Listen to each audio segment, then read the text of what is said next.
የማርቆስ ወንጌል የጌታችን የመድኃኒታችን የኢየሱስ ክርስቶስ ቅዱስ ወንጌል ከ72ቱ አርድእት አንዱ ቅዱስ ማርቆስ እንደጻፈው። ምዕራፍ 1 ስለ መጥምቁ ዮሐንስ ስብከት። የሕያው እግዚአብሔር ልጅ የጌታችን የኢየሱስ ክርስቶስ ወንጌል መጀመሪያ ይህ ነው። በነቢያት እንደተጻፈ እነሆ መንገድህን በፊትህ የሚጠርግ መልእክተኛዬን በፊትህ ልካለሁ፣ የእግዚአብሔርን መንገድ ጥረጉ፣ እርግያውንም አስተካክሉ እያለ በምድረ በዳ የሚጮህ የአዋጅ ነጋሪ ድምፅ። ዮሐንስም በምድረ በዳ ያጠምቅ ነበር፣ ኃጢአትንም ለማስተሰረይ የንስሐ ጥምቀትን ይሰብክ ነበር። የይሁዳና የኢየሩሳሌምም ሰዎች ሁሉ ወደ እርሱ ይሄዱ ነበር። ኃጢአታቸውንም እየተናዘዙ በዮርዳኖስ ወንዝ ሁሉንም ያጠምቃቸው ነበር። የዮሐንስም ልብሱ የግመል ጠጉር ነበር፣ ወገቡንም በጠፍር መታጠቂያ ይታጠቅ ነበር። ምግቡም አንበጣና የበረሃ ማር ነበር። እንዲህም እያለ ይሰብክ ነበር። ከኔ ይልቅ የሚበረታ ተጎንብሼ የጫማውን ማሰሪያ ልፈታ የማይገባኝ ከኔ በኋላ ይመጣል። እኔ በውሃ አጠምቃችኋለሁ፣ እርሱ ግን በመንፈስ ቅዱስ ያጠምቃችኋል። ስለ ጌታችን ጥምቀት። ያን ጊዜም ጌታችን ኢየሱስ ከገሊላ ናዝሬት መጣ። ዮሐንስም በዮርዳኖስ ወንዝ አጠመቀው።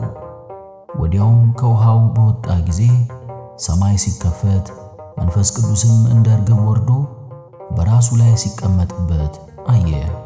ከሰማይም የምወድህ ልጄ አንተ ነህ፣ በአንተም ደስ ይለኛል የሚል ድምፅ መጣ። ያን ጊዜም መንፈስ ቅዱስ ወደ ምድረ በዳ አወጣው።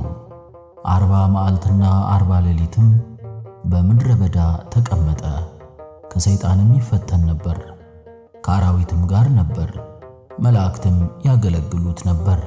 ጌታችን ማስተማር ስለመጀመሩና ሐዋርያትን ስለመምረጡ ዮሐንስንም ከያዙት በኋላ ጌታችን ኢየሱስ ወደ ገሊላ መጥቶ የእግዚአብሔርን መንግሥት ወንጌል ሰበከ። እንዲህም አለ፣ ጊዜው ደረሰ፣ የእግዚአብሔር መንግሥት ቀርባለችና ንስሐ ግቡ፣ በወንጌልም እመኑ። በገሊላ ባሕር አጠገብ ሲያልፍም ስምዖንንና ወንድሙ እንድርያስን መረባቸውን ወደ ባሕሩ ሲጥሉ አገኛቸው፣ ዓሣ አጥማጆች ነበሩና። ጌታችን ኢየሱስም ኑ ተከተሉኝ፣ ሰውንም የምታጠምዱ አደርጋችኋለሁ አላቸው።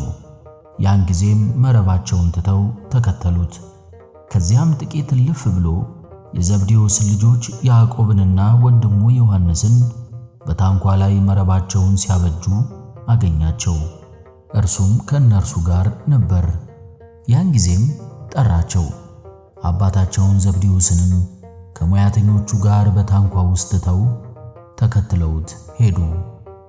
በምኵራብ ስለማስተማሩና ጋኔን የያዘውን ስለመፈወሱ ወደ ቅፍርናሆምም ሄዱ። ወዲያውም በሰንበት ወደ ምኵራብ ገብቶ ያስተምራቸው ጀመር። ትምህርቱንም አደነቁ።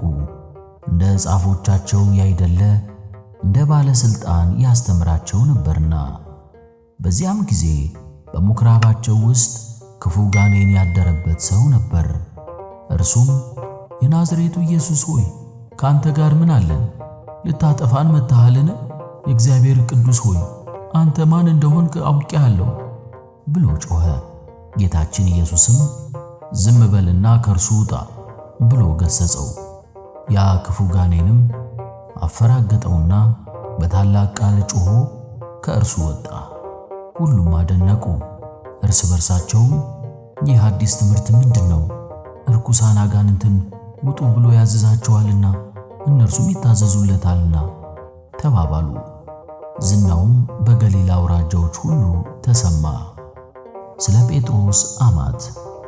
ወዲያውም ከምኵራብ ወጥቶ ከያዕቆብና ከዮሐንስ ጋር ወደ ስምዖንና ወደ እንድርያስ ቤት ገባ።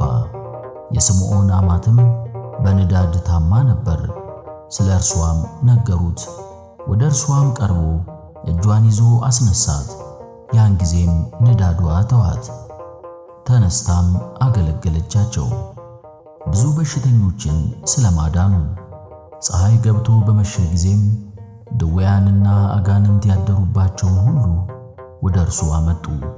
የከተማይቱ ሰዎችም ሁሉ በደጅ ወደ እርሱ ተሰበሰቡ። በልዩ ልዩ ደዌ የታመሙትን ብዙዎችን ፈወሳቸው፣ ብዙዎች አጋንንትንም አወጣ። እርሱም ክርስቶስ እንደሆነ አውቀዋልና እንዲናገሩ አልፈቀደላቸውም። በጠዋትም እጅግ ማልዶ ተነሳ፣ ወጥቶም ወደ ምድረ በዳ ሄደ። በዚያም ጸለየ። ስምዖንና አብረውት የነበሩትም ተከተሉት።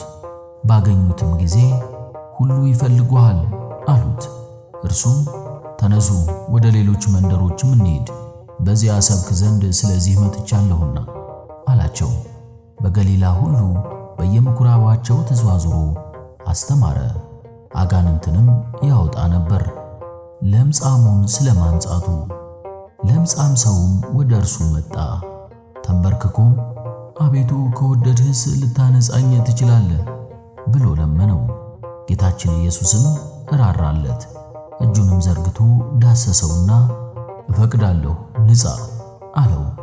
ይህንንም በተናገረ ጊዜ ለምጹ ፈጥኖ ለቀቀውና ነጻ። መክሮም አሰናበተው። ለማንም እንዳትናገር እወቅ፣ ነገር ግን ሂድና ራስህን ለካህን አስመርምር፣ ምስክርም ሊሆንባቸው ሙሴ እንዳዘዘ ስለ መንጻትህ መባህን አቅርብ አለው። እርሱ ግን በወጣ ጊዜ እጅግ ይሰብክ ጀመር። ዝናውም ወጣና ተገለጠ። በግልጥም ወደ ከተማ መግባት ተሳነው። ነገር ግን በምድረ በዳ በውጪ ነበረ። ከየስፍራውም ሁሉ ወደ እርሱ ይመጡ ነበር። ምዕራፍ 2 ሽባውን ስለማዳኑ። ዳግመኛም ከጥቂት ቀን በኋላ ወደ ቅፍርናሆም ከተማ ገባ። በቤትም እንዳለ ተሰማ። በደጅ ያለው ቦታም እስኪጠባቸው ድረስ ብዙዎች ሰዎች ወደ እርሱ ተሰበሰቡ። ወደ እርሱ ለመጡትም ቃሉን ይነግራቸው ነበር። 4 ሰዎችም ሽባ የሆነ በሽተኛን ባልጋ ተሸክመው ወደ እርሱ አመጡለት። ስለ ሕዝቡም ብዛት ወደ እርሱ ማቅረብ ቢሳናቸው እርሱ ያለበትን የቤቱን ጣራ ነድለው ሽባውን ከናልጋው አወረዱት። ጌታችን ኢየሱስም እምነታቸውን አይቶ ያን ሽባ ልጄ ሆይ ኃጢአትህ ተሰረየልህ አለው። በዚያም ጻፎች ተቀምጠው ነበሩ። በልባቸውም አሰቡ፣ ይህ ስለምን እንዲህ ያለ ስድብ ይናገራል? ከአንድ ከእግዚአብሔር በቀርስ ኃጢአትን ማስተሰረይ ማን ይችላል? አሉ። ጌታችን ኢየሱስም እንዲህ እንደሚያስቡ በመንፈሱ አውቆ እንዲህ አላቸው፣ በልባችሁ እንዲህ ያለ ነገር ለምን ታስባላችሁ? ይህን ሽባ ኃጢአትህ ተሰረየልህ ከማለትና ወይም ተነስተህ አልጋህን ተሸክመህ ሂድ ከማለት ማናቸው ይቀላል? ነገር ግን ለሰው ልጅ በምድር ላይ ኃጢአትን ሊያስተሰርይ ሥልጣን እንዳለው እንድታውቁ። ዳግመኛም ሽባውን አንተን እልሃለሁ፣ ተነስ፣ አልጋህን ተሸከምና ወደ ቤትህ ግባ አለው። ያን ጊዜም ተነስቶ አልጋውን ተሸክሞ በሁሉ ፊት ወጣ። ሁሉም አደነቁ፣ እንዲህ ያለ ከቶ አላየንም እያሉ እግዚአብሔርን አመሰገኑት። ከዚህም በኋላ ጌታችን ኢየሱስ ወደ ባህር ዳርቻ ዳግመኛ ሄደ። ሕዝቡም ሁሉ ወደ እርሱ ሄዱና አስተማራቸው። ስለ ሌዊ። ከዚያም ሲያልፍ የእልፍዮስን ልጅ ሌዊን በቀረጥ መቀበያው ቦታ ተቀምጦ አገኘውና ተከተለኝ አለው።